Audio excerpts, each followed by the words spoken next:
y'all? Welcome back to my channel. And as I promised, I was going to deliver, and I'm here. So let's get right into it. Now, this here is Carlee Russell. She went missing July 13th for 49 hours in Alabama. Now, as you guys see, that is her boyfriend. We're going to get into a lot of things dealing with him and why she felt entailed to come a part of doing this hoax that she decided to do. So she decided to call the police on the freeway, right? Which they're claiming that it wasn't far from her house, and say that she saw, a 2-year-old walking in a freeway. She stopped to get her. She was on a 911 call. She called, and then she hung up. Now, this all happened in Birmingham, Alabama. Alabama got a lot going on. But anyway, so after the call, the lady was telling her, the 911 responder was telling her, hey, don't get out the car. We're going to get someone to get you. Don't worry, don't get out. Well, as soon as she got out, they found her car with her wig and some things there, just sitting there with the door open, right? No one was in the car. Car was running. So everyone went looking for her. TikTok went on a frenzy looking for her. They raised more than $63,000. People on TikTok are praying. The whole world is praying. Let's find her. She's been missing for 24, 48 hours, going on 49 hours, right? So everyone's praying, doing TikToks. Oh my God, pleading the blood of Jesus. Doing everything they had to do. Even her parents had a conference on the news pleading for her to be found. So all this stuff was going on, right? Everyone was going crazy. Everyone wondering what happened to her. Everyone's on social media. There are people out here, in Alabama looking, and Birmingham and everywhere around the scene who they can find her, looking everywhere they think of, okay? Well, honey, guess who popped back home one night with scratches? Allegedly, honey. She popped up back home, and she told her family, hey, how are you guys doing? Oh, nothing happened. The kidnappers had me for a couple of days, and, they let me go home. They painted my toes. She came back with a fresh pedicure, honey. Painted her toes and all such things, right? Now, this here is her boyfriend, okay? As we said before, I believe they met in college. They were dating for a while. And while all that was going on, he did come out, and he made a very, very long statement. I want you guys to pause and read it, but if you can. But he basically was saying he hopes she's found. He hate this happened. They're not together anymore. He was saying he can't believe this happened. And then we're going to get into why they're not together anymore either.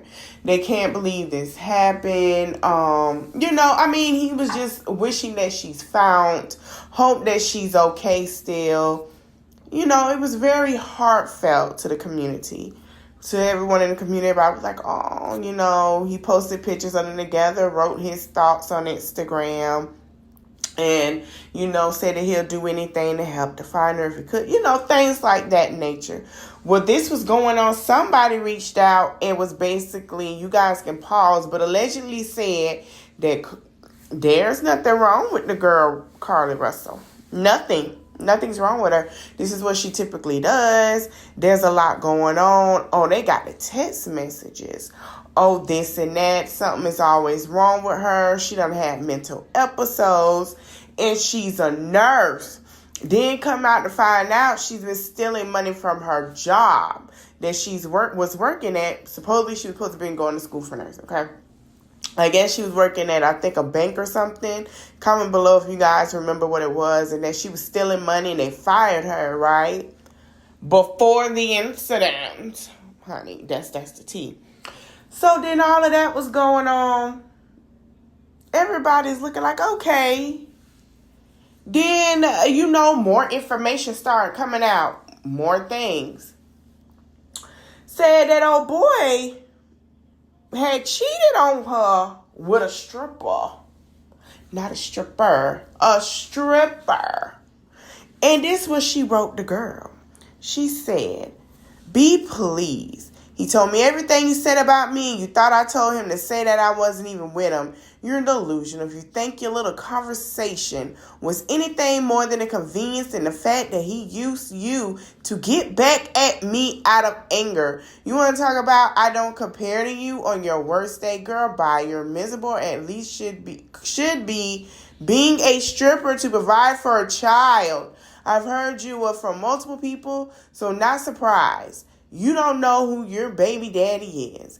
Mention me or contact my again, and you will see I'm not the one to play with. You don't want you and your whole family touch. You're poor, I'm rich. You're a stripper, I'm a nurse. You're ugly, I'm bad as F. You could never, pitiful bottom of the barrel. Now go to the strip for a Happy Meal." So that's what she told the girl. And I'm not sure if the girl released that text, but allegedly that's what she told the girl. She basically told the girl he was just messing with you to get back at me. Supposedly that's when they had an argument. They broke up and left. The night that she claimed to see the little girl, I guess that's when she planned all of this to get back at him out of anger. My thing is, ma'am, you check your emotions. You don't never let a man get you to the point where you got to lie to see if he care. Like, honey, I don't heard she grew up in the suburbs. She didn't grow up in, I don't know. But a lot of people felt like this is some TV, Lifetime, telenovela mess, and I felt the same way. So her parents did release a statement because everybody wanted to hear what they had to say. And, the mother said, "Great morning. My husband and I want to make this statement again as we did last night. It's nothing more to add or take away from how we're feeling right now. God is faithful. He answered our prayers. We are so grateful for each of you the acts of kindness, generosity, and compassion you have shown. Our baby is safe. Thank you, Father God. We want you to ask for privacy at this time to allow us to love on our daughter." Basically, she's saying the girl is home. They're fine. They're glad that every enforcement agency, the GoFundMes, which the organizations never got any money from and everything else.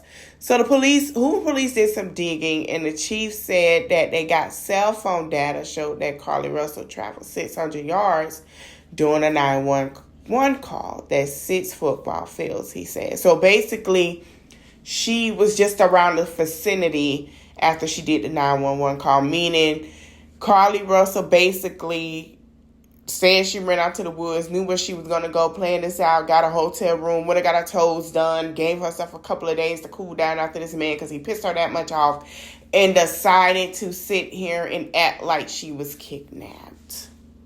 That's exactly what he said. Here's the thing. I believe she had an iPhone, right? When you have your location services on, even though we use it to see where we're going, I'm going to be 1,001% with you.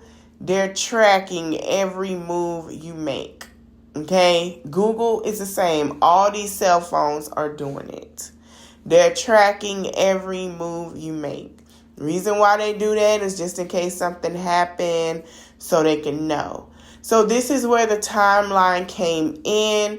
And if you look at the timeline, it makes sense, right? 9:34, 10:41. Like, just look at it. She didn't really go far. Like, she didn't make it look like anything. She didn't make it look, known. Like, you can see exactly how they looked at it, where she went, how things went, how she left it. From point A, B, C, and D, okay? And that's exactly what it is. So she did have a warrant issued out for her, and she got 2 misdemeanor charges. Yes, 2 misdemeanor charges, okay? for the hoax of kidnapping. Now, here is the situation that everybody probably got frustrated with. Here's the thing. Those are misdemeanor charges and not felonies, which she should be grateful. But if you can tell by this mugshot, she was smiling. She looked like, yes, she did it for the sake of her relationship to get that man back. I guess they're not back together. And, you know, she'll do it again. Here's the thing. She did a walkthrough, so she didn't sit in jail. They could tell you she bailed out. When they say you bailed out and it looks like she did a walkthrough, I'm going to tell you how you could tell. And then by her stealing money from the job and got fired, she should be glad that they didn't press charges on that, because she probably would have had that as well. But I'm not sure if they did. Comment below if they did as well. I'll keep y'all updated if not. But it looked like she did a walkthrough. Okay, so let me explain to y'all when I say a walkthrough. A walkthrough basically is, I know I have a warrant. I'm going to call my bail bondsman, find one, give him my information, my address, my phone number, whatever is that. They're going to sit down and tell you everything you got to do. They're going to tell you, you can't leave, the county, the state, the country until your court date. And they're going to be calling and checking on you to that court date. Or it depends on what the charge was. And then they're going to follow up with you at your home. Or you have to come. Some people do follow up at home. Okay, I'm just saying. Or you have to come every week. And if you don't come every week at that time, they will revoke your bond. And you're going to sit in jail until your court date. That's a walkthrough. That's a bond period. Now, with the walkthrough, you just walk through with the bondsman, take your picture, do your fingerprints, all that important stuff, yada, yada, and then you walk out. So she probably got a bail bondsman, knew she had the warrant, saw how much it would be, and then she went ahead and did a walkthrough. Now, this don't end here. So her ex-man, whatever you want to call him, yes, did a search and rescue party. He said, I'm going to be Candy and I'm going to post a party in Atlanta. So remember when Candy had the dungeon thing and she sat there and said, oh, well, it's a good time to make some money because I'm in the dungeon. I decided to make some money with my toy line. Remember that? He did. So when he realized it was a hoax and because of him and the situation, he booked it at a club in Atlanta. I forgot the name of the club, y'all. Dang, that's a shame when I lived in Atlanta. Anyway, he booked it in a club in Atlanta. It was called the Search Party. Now, the club he booked it at is one of the most known clubs in Atlanta. They take pictures, stuff like that. They remember when you go on Instagram or on the websites and it has ATL pics. That's where ATL pics are always at that club. Depends on what night it is. You might see another photographer. But he decided to do it. He posted the flyer, search and rescue. So, he shows up to the place. Everybody knows it. Now, Atlanta, when the girls know that you're single, he's college educated, okay? He had a lot of things that they like. All the girls decided to get their best dress, so they say. Didn't matter and come out. Now, I don't know who this girl is. Don't Sade to her. But they talked about her with the sock warmers. I'm still trying to figure out in hot 90-something degree weather why you got the sock warmers on. But her makeup was priceless and beat. I give it to her. Eyebrows on point. Braids are braided neat to a T. She said I might have them on. But I don't know if this is sister. If it's your sister, just say that. But she might be like, I'm going to party with my brother. And look like the sister that was talking junk about the girl. But anyway, honey, the girls came out. As you can see, he had a VIP section. The girls came out. That is a female. She makeup. But the girls came out. He showed out. The whole city was out. He was taking pictures. He was dancing. And so everybody was like, wait a minute. Hold on. Wait. They was like, hold on now. Did we just get played in our face? And then the sister did come out and say, well, if my brother does go out there to Atlanta and do what he do, that's her loss, because who told her, is what the sister said now, who told her to sit here and fake that and get my brother back? That's her fault, because she was already being toxic anyway. That's what the sister said about the girl. Here is what it is. And he was out there having fun while this girl was going through court dates and mug shots and all that. See, ladies, this is what I be telling y'all. Yes, we watch a lot of Deadly Women and what's that other show that come on Oxygen? It's a woman serial killer show, crime show, made up. Listen, women lie about stuff and all that. We watch them shows, watch a lot of Lifetime. Yes. How to Get Away with Murder, all those things, how to do things. But to me, was it worth it for her? The reason why I asked why was it worth it, because this is what I think happened. So allegedly, she knew he was cheating. He wouldn't leave the girl alone, the other girl. She asked him, he didn't want to, he still was doing his thing, whatever the case may be.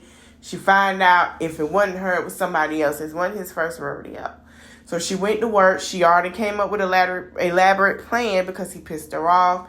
She went to work. She stole what she needed to steal to give her them 49 hours to enjoy, because that'll go with her check. So I feel like she said, okay, since that's the case, we're going to get into an argument when I get home, because I know what it is. Got into an argument. Shorty left, got into the car, said she saw a 2-3-year-old by herself wandering the Wood Street, whatever, by the interstate. Got off. She knew where she was going to go. She knew for a fact, okay, such and such a hotel is there. I booked my reservation at this resort, this lavish hotel. So she had to be, and if you know Alabama, they do have like a resort for beaches and stuff. And she said, you know what? I'm going to go there to that resort because she looks like a bougie girl. She's not going to pick no $20, $40, $50 a night hotel. She's going to pick something major where there's a swimming pool, a spa, a nail place. She's going to dress incognito. Nobody's going to know who she is. Get her feet done, paint her, get her toes painted, get her some food. She ain't got to worry about it. Everybody's looking for her at the other location because ain't nobody going to be thinking about seeing her. And enjoy herself and figure out if he's going to call her. If it get back to him, she didn't care about mama and daddy, her friends, or nobody. She wanted to get back to him to see if he still cared, because he wanted to sit there and jump on the big booty stripper with the child. And she felt low because she didn't have a child, college education, she's smart. Why doesn't he want me? Well, sweetheart, if you look at it, he just want to have fun. He don't want to be serious right now. And the moment you would have seen that, your whole life wouldn't be with a whole mugshot around the world saying you were Josie Smollett, girl version, while you sitting here wondering, what did I do? You called that girl broke, but you have a misdemeanor that you could have lost your nurse's license. While this man took himself to Atlanta, popped a couple of bottles in VIP, got him a couple of big booty heifers to take back, couple of wings, had a little nice fun, a one night stand, and went back to Alabama while you sitting here with a mug shot, figuring out how to get him back. And this is why, ladies, I say, let's check our emotions. Because to be honest, it seemed like he didn't care. And to be honest, it seemed like she wanted to show, but it backfired in her face. I hate that it did. So I will keep you guys updated on this case with this young lady. She still got to go to court. They'll have her pay a fine, whatever else she has to do.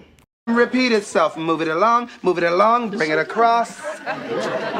I hope you guys enjoyed this video. Like, comment, share, and subscribe. Thank you guys for watching. See you guys later.